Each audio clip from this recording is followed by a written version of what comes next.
that in Brazil, the liberal voices are new, and the liberal voices are young. And you've got a young generation. So I've spent a lot of time with young people in Brazil. Now, yes, the majority of young people are leftists like they are everywhere, but you have a vibrant, large community of pro-free market young people, which is unusual.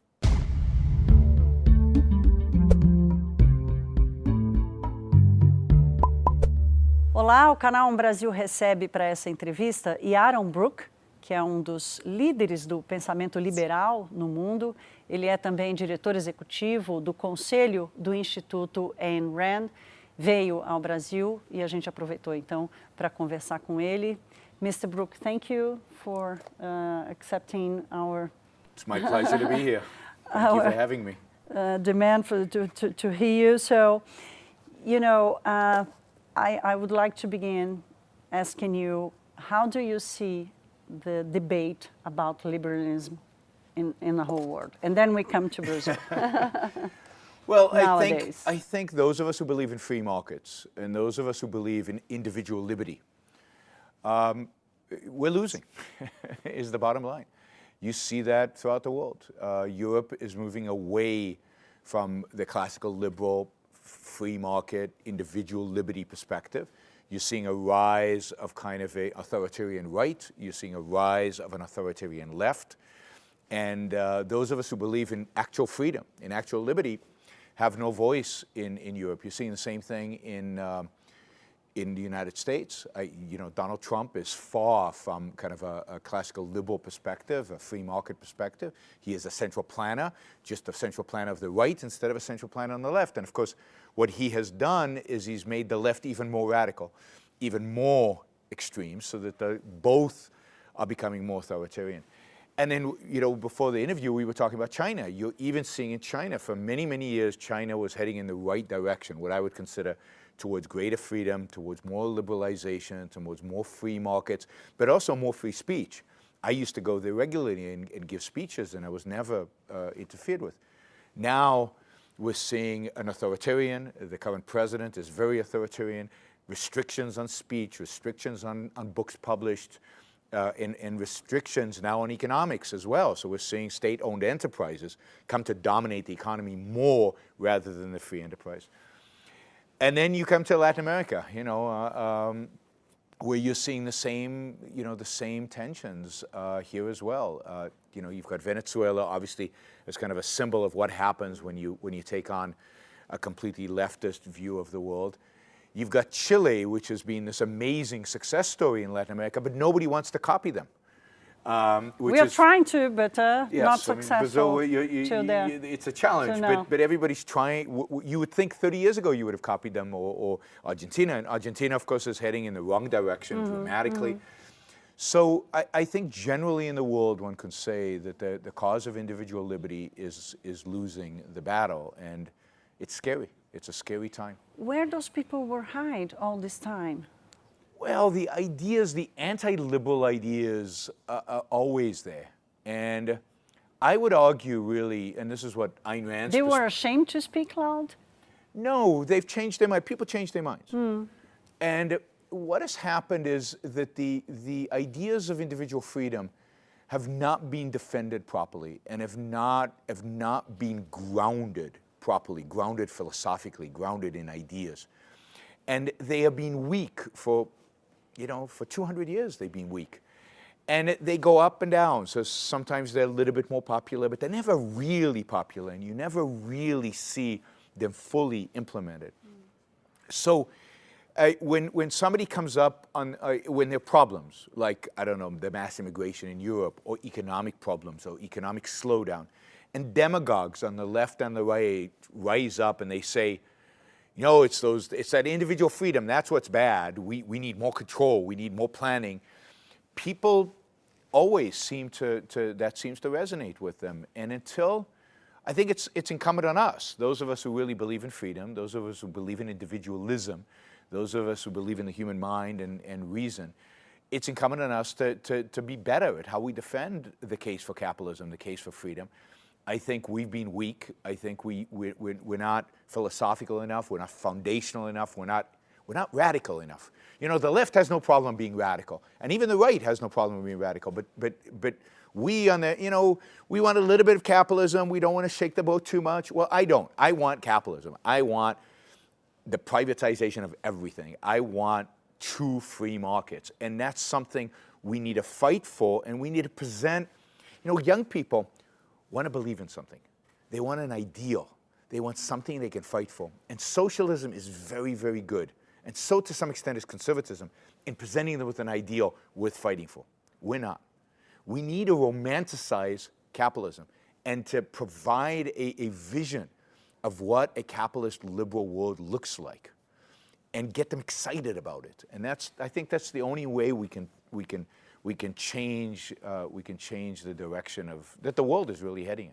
Well, Mr. Brook, let's talk about Brazil now. You know that we are coming now, maybe a little bit late, in the liberalism world.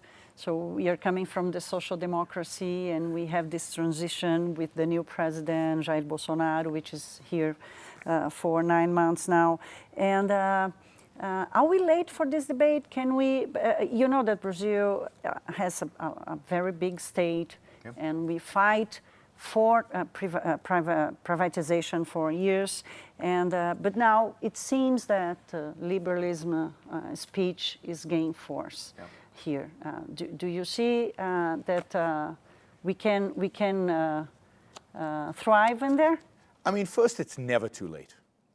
It's never too late to be free. It's never too late to advocate for freedom. It's never too late to advocate and to implement privatization. It's never too late. So yes, I think there is. I'm optimistic about Brazil. I think you have a chance. You are suffering from the tension that is all over the West, I think, and that is the tension between conservatism and a true kind of classical liberal free market ideas. Conservatives want to conserve.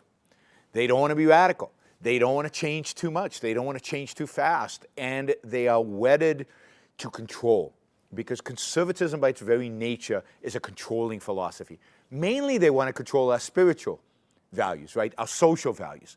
Because this is the difference between the left and the right, right? The left thinks everything is material. Marxism is materialism. And the spiritual is unimportant. So it's fine to be free in the spiritual because it's not important, but we want to control the material because that's important. The right thinks the material is not important. The spiritual is important. So they want to control the spiritual, all our social values, and they're willing to let us do the stuff in the material. I believe that we should be free in both realms because both are important. I want to be free socially, I want to be free spiritually, and I want to be free materially. I want to be free, period. That is, I want no coercion.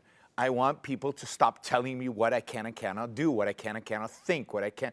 And that's true in my bedroom. And that's true in my boardroom. That's true in every realm of my life.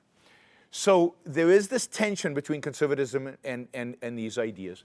And you see this tension in America. You saw this tension with Ronald Reagan. That's what we are facing now, here in Brazil also. You know, Ronald Reagan made a deal with the devil. And the devil in Ronald Reagan's case was what's called in America in those days the moral majority. He made a deal with evangelical Christians. And he brought them into the Republican Party and made them a big force in the Republican Party. And the deal was, you let me do the stuff in economics, you let me deregulate, you let me cut taxes, and I'll give you what you want, which is power. What they really want is power. And the Republican Party has been basically destroyed by the religious right in America, that the conservative religious right, and the voices for, kind of the Ronald Reagan voice for the American exceptionalism, for liberty, for freedom, for capitalism, for individual rights has been silenced. And that's a real danger in Brazil. Yes, maybe we are going to this path. I mean, I don't know, because on the other hand, the flip side of that is that in Brazil, the liberal voices are new. And the liberal voices are young. And you've got a young generation. So I've spent a lot of time with young people in Brazil. And now, yes, the majority of young people are leftists like they are everywhere, but you have a vibrant, large community of pro-free market young people, which is unusual. You know, there's more free market young people in Brazil than there probably are in America. And there's an organization which you think is a good news for us. Which is good news for Brazil. It gives a good perspective. Gives you a future, and these are people who go out into the streets. If they don't get what they want, they are passionate, they're engaged. They're some of the young people who brought down your former president, who supported, justice being imposed on another former president. So these are people who engage in a debate and who believe in individual freedom. And to the extent that it's a young movement, I think that there's a positive future for Brazil. So right now you have this tension between conservatism and liberal and a liberal view, which I think exists all over the West. And I think that the deal that the liberals get the economy and the conservatives get the rest is problematic, but better than nothing in a sense. And the question is, how is this going to play out? And the hope is that those forces that are trying to liberalize the economy, privatize it, get the government off of our backs, get the government out of our lives, at least in the economic realm, could be successful. And then once people realize that this is a good idea, then you can get liberal voices that want the government to get off our backs on everything. And you move more towards a more liberty-oriented future. But it's going to take time. These things don't happen overnight, and it's going to take fighting. It's going to take the people who believe in liberty to be persistent, to be principled, to not give in, to not compromise, and to really fight. Again, we need to be fighters, otherwise we'll get trampled all over. Let's talk about the business environment here in Brazil. You know that we have in one side, we have a big state, and the other side, we have a huge economy made by small and medium companies.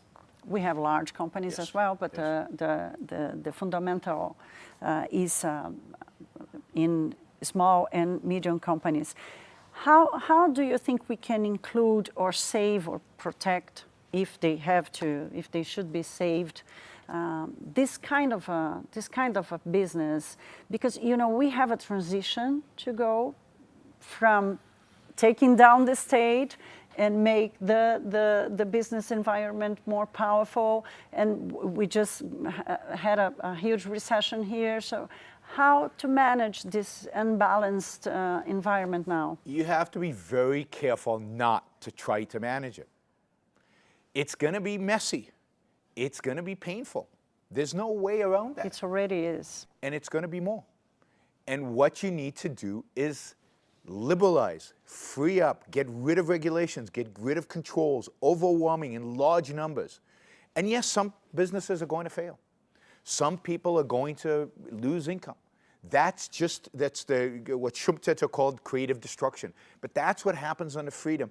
But what will arise from that is going to be so much better. It's going to be so much more dynamic and innovative and exciting. And people's attitudes are going to change. Because today, in Brazil, but in any country that's gone through the kind of statism, socialism, central planning, there's a certain passive mentality even among businessmen. Things are the same. They're not going to change because the regulator is protecting me, right? The state is protecting me. Yeah, that's what happens in Brazil. We are used to have the state to save us for everything. We need to get rid of that. And until you have that mental change where business becomes what it should be, a challenge, exciting, that you have to actually engage, that you have to work hard, you have to think, you have to produce, you have to innovate, you have to compete, you have to cooperate, you have to do all the things that business do when they're free. We have to get away from this nanny state, from protection, from protectionist policies. And the more you wait to do it, the more, we need to protect them, the harder it's going to be, the more painful it'll be. It's much easier. Expensive? Much more expensive it'll be. It's much easier to get over with. Do it quick, do it fast. You know how ripping a Band-Aid? If you do it slowly, it really, really hurts. If you rip it off, it hurts a lot in a minute, but then it starts, the healing, the pain goes away. So the faster you move towards capitalism, the better. If you would do a list of priorities, should we begin with fighting the bureaucracy, do privatizations, or eliminate some taxes? Is there any list, or should we go with everything at the same time? I think you have to prioritize, and I would prioritize privatization and cutting regulation, cutting subsidies. So I would prioritize. We are good at that. I would giving subsidies. Yes, I know you're good at it. That's the cronyism. That's the Yeah. that's the corruption. That's all the bad stuff that leads to all the negative outcomes. The thing you have to work on is to separate government from business. All the corruption comes from government involvement in business. And now I'm a businessman, I'm trying to protect myself from the government. Well, a bribe here, or a bribe there, or just schmoozing, or just being nice to them. There's all kinds of forms of corruption. Gets me favorable regulation versus bad regulation, gets me favorable deals. You've got to sever that. I would, if you had to do one thing, I would zero out subsidies. So you would say, within 12 months, there are going to be no subsidies in the Brazilian economy. It's not to farmers, not to business owners, not to big business, not to little business, not to medium-sized business. Zero. And then at the same time, we are going to reduce regulations by 25% a year for the next 4 years of the presidency. 25% a year. And at the same time, we're going to privatize. But not privatize like some countries do, where you privatize and regulate. And then you haven't done anything. So you've given the people a sense of private ownership, but the government still controls everything. All the important decisions are still the government's. Privatize means privatize. It means the private sector gets to make all the decisions. So you got to really privatize. And if you do those three things, then you get rid of bureaucracy, because all those regulators don't have a job anymore. You get rid of them and you start shrinking government. Then you tackle taxes, and you tackle, maybe the welfare states and other things. Of course, the other side of this, which I think is really, really important, particularly in Brazil, because you have a problem with this, is the rule of law. Nothing matters if you don't have the rule of law. So there has to be a credible way to convey to the people that you have an independent judiciary, that is truly independent of politics, and that it's power institutions, that it's uncorruptible. So some judges have to be fired, some judges have to be replaced, and maybe raise their salaries, maybe make it more lucrative to be a judge so that they're less tempted by bribery. But you have to establish the rule of law and then get the government out of the way as quickly as possible. And yes, it'll be painful. I'm not saying it's going to be easy. But, now's the time in the first year of administration is the time to do the painful thing. Because as you get closer to re-election, the politicians become more and more sensitive to the voters. The political capital is But you get the pain done in the first 2 years, then you'll benefit from the upswing once the election comes around. If you wait, no change will happen. Mr. Brooks, as you know, we are a poor country, and we have one of the biggest inequality rate in the world. How can we deal with that, making this huge change that you're proposing? Because, a lot of people that don't have anything to do with the corruption or with the business system or with the regulated system, Yeah. how can we protect these people? I'd say two things. One, forget about inequality. Inequality doesn't matter. What matters is poverty. Inequality doesn't matter. What the gap is doesn't matter. If everybody's doing better, the gap between them is irrelevant. It has no economic consequences, and it should have no social consequences. Focus on the issue of poverty. And the way you solve the issue of poverty is make it easy to start businesses. Make it easy to grow businesses. Again, if you get the government out of the way, there will be huge job creation. That is the best way to solve the issue of poverty. It's to give people jobs. If you get rid of the cronyism, if you get rid of the corruption, then people will earn wealth only if they produce value. There won't be the sense he's rich because he knows people in the government. Everybody will say he's rich because he's producing something, he's creating a value. So the first thing to do is everything I said about separating the government from business. But the second thing to do is you've got to empower the poor in Brazil. And you empower the poor in Brazil by taking away all the barriers to them creating jobs and getting jobs. But the second way to do it... What is, I'm just cutting you, because what is the role of education? Because It's big, but it's the next step. It's very hard to start with education, because if you start with education, you're starting through the government schools, and government schools can never be improved significantly. So the way to solve the education problem is to privatize it, but that is hard, and that is difficult. The first thing you want to do is create economic opportunities.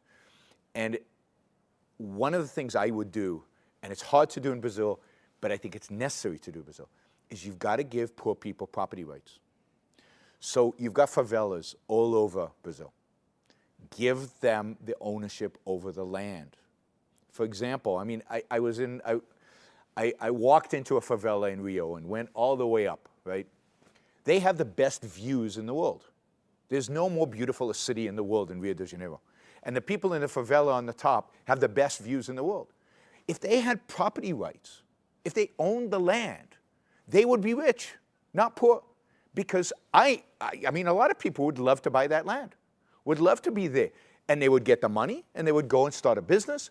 They would go. So Hernando de Soto, the Peruvian economist, has a whole book about how property rights are so crucial for poor people, because then they can leverage that property rights to create capital, which then they can start businesses with and they create economic activity with. Brazil has this amazing opportunity. You've got millions and millions, tens of millions of people who live in these favelas. They don't own the property. Nobody owns the property. It's state property. What have you got? You lose zero. You lose nothing by giving them that land, by giving them ownership and making them owners of something, which creates self-esteem and creates capital. So I think there are lots of opportunities to deal with poverty in Brazil that are not being taken advantage of, that unfortunately nobody's talking about for all kinds of political and philosophical reasons. And to really solve the problem. And of course, as an economy grows, look at China. China over the last 30, 40 years has brought almost 1 billion people out of poverty. How? Just freeing up business. They don't redistribute wealth, they don't have welfare, they just liberalize business. Brazil is in a much better situation than China is to do that. And they didn't invest in education. They're investing in education after the fact. And education, at the end of the day, the only way to solve that problem, and we have the same problem in America, and I think all over the world, is to privatize it. You know, Mr. Brook, I used to think that I am a liberal, but hearing you, I'm far away from that, because I don't know if it's a romantic way or there's some compassion, because we see the poverty every day here in Brazil.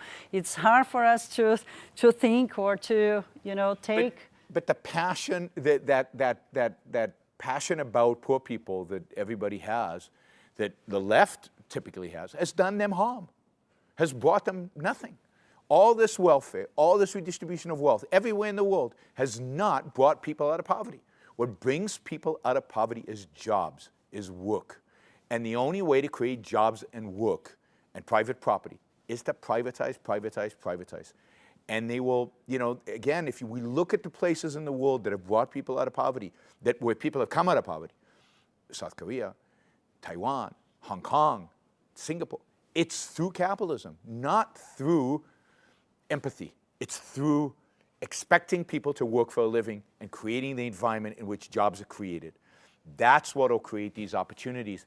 And then, once Brazil becomes a richer country, then you start thinking about education. But again, the way to think about education is through the private sector, not through the government sector. Look, I believe the problem we have as liberals is that we're not radical enough. It's time to become really radical. The other side, the conservatives and the liberals, they have no shame in where they want to take the world. I want to take the world to where the government's not involved in my life. It's there to do one thing and one thing only. That's to protect me, which the Brazilian government doesn't do very well at. No. Right? So if the Brazilian government took all its resources and just put them into police, justice, and I guess a military, although I'm not sure who your enemies are, so I'm not sure you need one. But you really need a police and you really need a judiciary.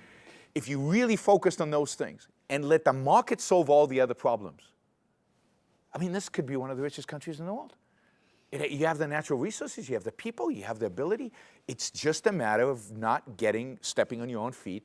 It's not creating your own barriers, which is what the government is doing to us. We have to believe in that and not be afraid of it. Yeah. So my last question is, who would you call a genuine liberal as a leader today in the world? Do you have someone that you can point and say, this is a genuine? No, unfortunately, there's nobody. Unfortunately, Not you.